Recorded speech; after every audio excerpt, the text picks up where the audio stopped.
Hi, my name's Niall, and in this video I'm going to be guiding you through start to finish how to create a Blender Python extension. By the end of this video you should be able to create a basic extension, package up any external dependencies, and at least start the process for publishing it to the Blender extensions platform. I'll be covering a lot in this video and trying to introduce some programming best practices, but this is intended for beginners, people who kind of know Python and want to integrate it into their workflow. So if I'm going on a tangent, trust me, I'm trying to keep things very relevant.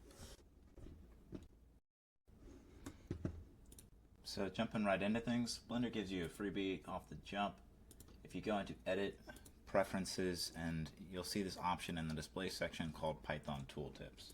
Pretty much anything in the Blender UI is accessible via Python, so if I say I have a particular value that I want to change programmatically, I can go here, either look at the code and copy it, or often I can right click and click copy full data path. If I go into the scripting window, that data path is essentially just a Python snippet that I can type into the interpreter and run. Another thing worth covering is this little section up here. So it allows you to create files inside of your blend file, and then you can add some of these templates either to run external scripts or add something to the UI. They're good for examples, but it's not going to be the environment we develop our extension in. And that's really just because it lets you use one file. It makes it a lot harder to organize code and package it up for someone else to use. But it is good for prototyping, so if you're just trying to figure out how an aspect of Blender would work through Python, I recommend experimenting with it here. Now let's set up where you're actually going to be writing code. You're going to want to set up Visual Studio Code. The process will differ depending on your operating system, but follow the provided instructions and you should be fine. I'm also going to have you set up two more things, that being Git, if it's not already installed in your machine, and GitHub. You don't need to do this to build your extension, but if you're going to be working on the thing for more than a week, it's absolutely worth the effort. If you want to be silly and not back up your code, or maybe you already know how to do this, you can skip to the timestamp I put on screen, and I'll see you there. Otherwise, you want to go into your GitHub account, create a new repository. I'm not going to create one because I've already made one. You'll then select it, click code, and select the option to clone. You don't want to download it, those are different things. Next, open up your IDE. You'll have an option over in the top left of your screen. You can hit clone repository, paste in your URL. That will download whatever code that you have online onto your machine. In your case, it's probably going to be empty, so don't worry about that. Well, I mean, still run the command, but don't worry about it being empty. You can select destination, yada yada. I already have mine set up. And now that that's set up, we've got two more things to install and configure, and then we'll be off to writing code. The first thing is going to be the Blender VS Code extension. This will allow us to start Blender with a couple of extra options, handle automatic reloading, and linking together a couple more quality of life. And the second thing that we want to set up is called Poetry. So if you're familiar with writing Python code, you're familiar with pip and installing modules through it, you can use Blender's internal pip to install stuff, but as you're developing, you're not sure exactly what you need or what versions of things you need. It's good to use a dedicated collection of external packages rather than just throwing them into Blender. And this will also help you when you're packaging things up. You can pip install Poetry, but if you don't have pip installed in your system, Google's going to be your friend on this part. Once Poetry is installed though, you can go back into your project. You'll type a command called poetry init. That will guide you through the creation of this pyproject.toml. This is a larger thing, but it's just a file where you can configure tools that are related to your projects. I configure a linter in here, which warns me about the formatting of my code as I write it. And for Poetry specifically, I can define the dependencies, and there's some more advanced features you may want to get into, but are out of scope of this video. Once your TOML file has been set up, you should be able to run Poetry lock, which will resolve any new dependencies, and Poetry install, which will actually go through the process of creating the virtual environment. Mine's already created, but once you have yours, you should open up the command window with Control-Shift-P, and you can select a Python interpreter. We'll use the one from Poetry, and then if we go back into that, we can tell the Blender Python extension to start Blender, connect it to our installation, or go manually find the file.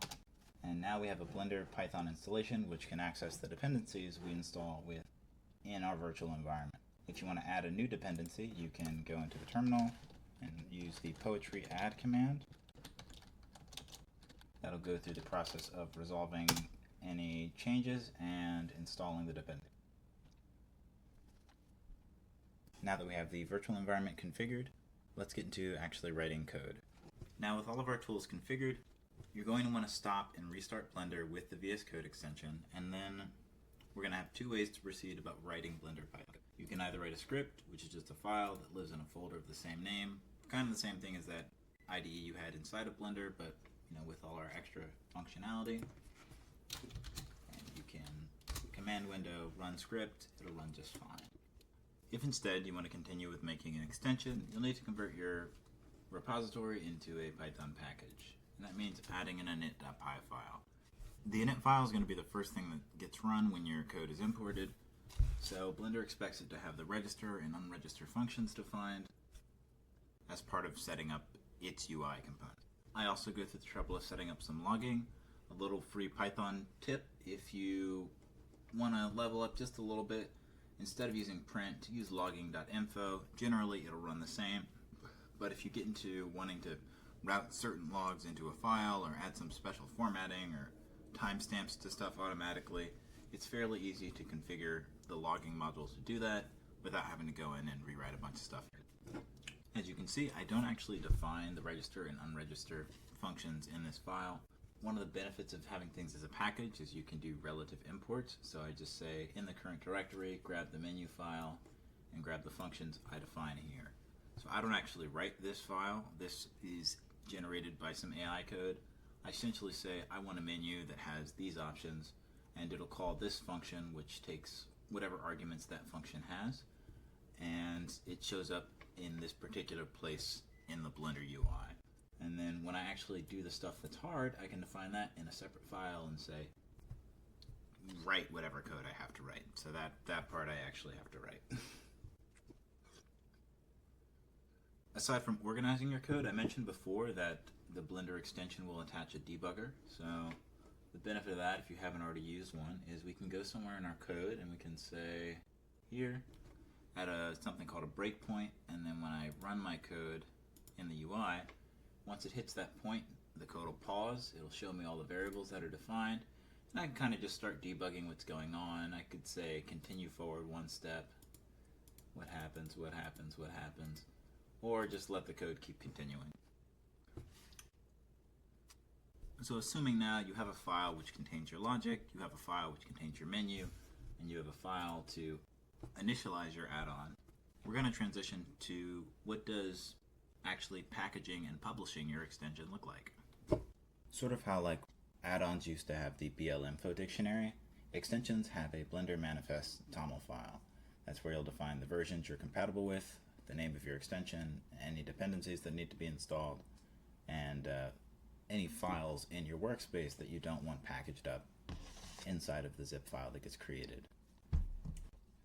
Those dependencies are packaged here inside of wheel files, and in order to download those, you'll need to first export your Poetry environment into a pip compatible format, since Poetry doesn't directly support downloading. You can then tell pip to download those into the wheels directory, and you'll need to make sure that the relative path to that file is actually described in here before going and running the Blender build command, which will then take that and create your zip file. There are some extra properties you can add to the TOML, like network permissions or building different zip files for different platforms. Those are just a tiny bit out of scope for my video, so I'll include a link to those details in the description. But once you have your zip file built, you can go over to the Blender extensions platform. Once you've created an account, you should be able to upload a new extension, select your zip file, and upload extension. Here you can just add additional images or descriptions of your extension and then submit that for approval. Before you do this, you'll want to refer to the Blender's extensions guide to make sure that you've followed their best practices for setting up your TOML file and any operations like accessing the network or trying to write files to the user's computer. This is going to be as far as the video goes, so I hope it's been helpful. If you have any questions or corrections, include them in the comments down below. I don't do this professionally, so if there's anything I got wrong here, open to improving my methods. All that said, thanks for watching.